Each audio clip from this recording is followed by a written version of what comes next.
দর্শক, মহান মে দিবস উপলক্ষে এই মুহূর্তে কথা বলছেন শ্রম উপদেষ্টা এম সাখাওয়াত হোসেন। আমরা সরাসরি চলে যাচ্ছি সেখানে।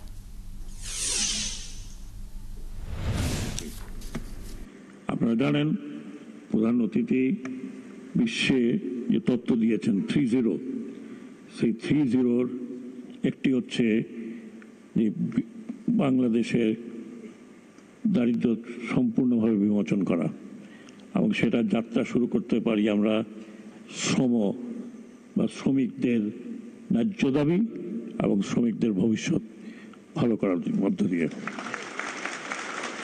আমি এই 3-0-র প্রবক্তার কাছ থেকে সাহস নিয়ে শ্রম মন্ত্রণালয়ে বেশ কিছু পদক্ষেপ নেওয়ার চিন্তা করছি, এবং আমি এই কারণে শ্রম মন্ত্রণালয়ের সব কর্মকর্তা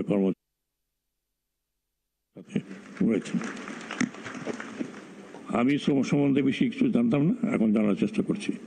আমি আইএলওতে গিয়েছিলাম, এবং এবার আইএলওতে মনে হয় বিগত 20 বছরের মধ্যে সবচেয়ে বেশি সাপোর্ট আমরা পেয়েছি, ইনক্লুডিং একটা রাষ্ট্র আমাদেরকে অপোজ করেনি।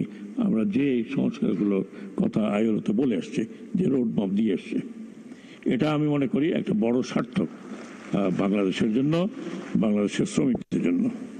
আমি কয়েকটি বিষয়ে উত্থাপন করতে চাই, যেগুলো আমরা চিন্তা করছি যে ভবিষ্যতে আমরা এগুলো নিয়ে আলোচনা এবং কাজ করব।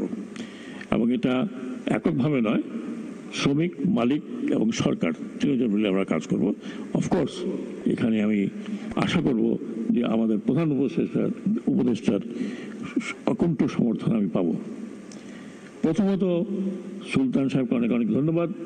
আমাকে উনি প্রেজেন্ট করেছেন সংস্কার কমিশনের রিপোর্টগুলো। আমি ওনাকে আশ্বস্ত করেছি যে আমরা আমাদের শ্রম মন্ত্রণালয়ে একটি কমিটি তৈরি করেছি অলরেডি। এই কমিটি ওনার সমস্ত 25টি ওনার প্রস্তাবনা আছেন, সেই 25টি প্রস্তাবনাকে প্রতিটি একটা বিশ্লেষণ করে আমরা দেখব যে কতখানি আমাদের পক্ষে এই মুহূর্তে গ্রহণ করা সম্ভব, আর ভবিষ্যতে কি গ্রহণ করতে হবে।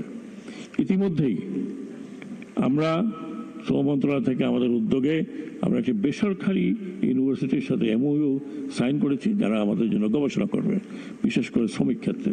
অলরেডি তারা এই যে সুলতান সাহেবের সংস্কার কমিশনের যে রিপোর্টটি, এই রিপোর্টটি নিয়ে অলরেডি একটা আলোচনা হয়েছে। সেই আলোচনা অনেক ভালো ভালো জিনিস উঠে এসছে। আমার কাছে যে সবচেয়ে বড় চ্যালেঞ্জ, যেগুলো চ্যালেঞ্জ আছে সেগুলো তো চলছে। প্রথমত প্রশ্ন উঠেছে অপ্রাতিষ্ঠানিক যারা শ্রমিক আছে তাদেরকে ফোল্ডে নিয়ে আসা। আপনারা জানেন সবচেয়ে বড় খাত হচ্ছে অপ্রাতিষ্ঠানিক শ্রমিক। আমি অলরেডি আমার মন্ত্রণালয়ের সাথে আলোচনা করে বলেছি, one of the biggest employer of the অপ্রাতিষ্ঠানিক সেটা হচ্ছে নির্মাণ ক্ষেত্র। এবং এই নির্মাণ ক্ষেত্রে যারা আছেন, যারা লগ্নি করেছেন, যারা শ্রমিক পরিচালনা করেন, কেউই কিন্তু বিএলএর নিচে নয়, কেউ